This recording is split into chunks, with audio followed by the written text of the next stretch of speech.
avez des vieux cépages aussi, hein, Oui, des ancestrales. oui. J'ai du pinot blanc dans ce que je disais dans l'Aube, dans le sud de la Champagne. Et ce que je disais aussi tout à l'heure, c'est que dans les très vieilles vignes, en fait, il y a une multitude de vieux cépages, en fait. Ah, il y a de vieux cépages. Oui, Les gens qui font blanc de blanc, par exemple, oui. pour avoir des cépages ancestrales dedans.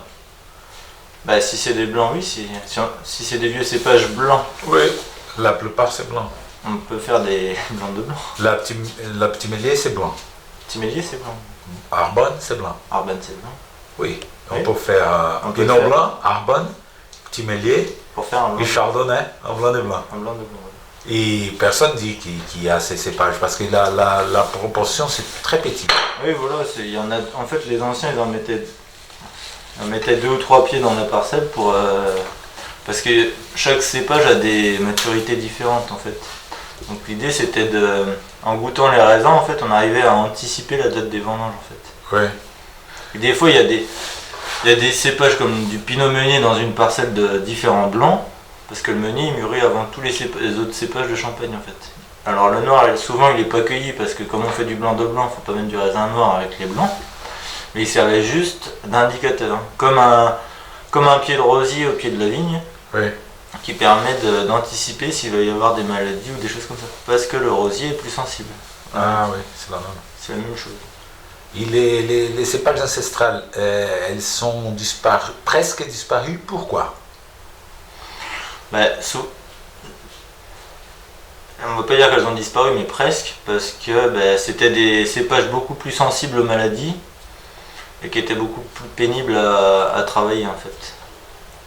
Donc il y a eu un tri naturel qui s'est fait lors des arrachages entre l'arrachage et la replantation, en fait. Et vous êtes les responsables pour les vents de Varize, l'Armandier, non? Depuis quand? Responsable, non, enfin c'est moi le fils qui travaille les vignes dans le domaine, on va dire, depuis 2009. Et j'ai passé le domaine en biodynamie depuis 2012. 2009, vous aviez combien?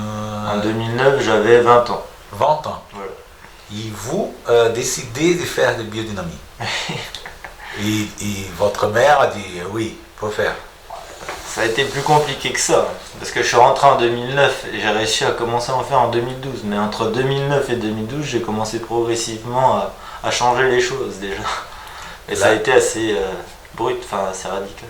La 6e génération, c'est ça? C'est ça, 6e génération. 6e génération, un garçon de 20 ans a changé tout ce que... a changé pour biodynamie. C'est ça, À 20 ans. à 20 ans. Et ça marche. Hein. Bah, on essaye.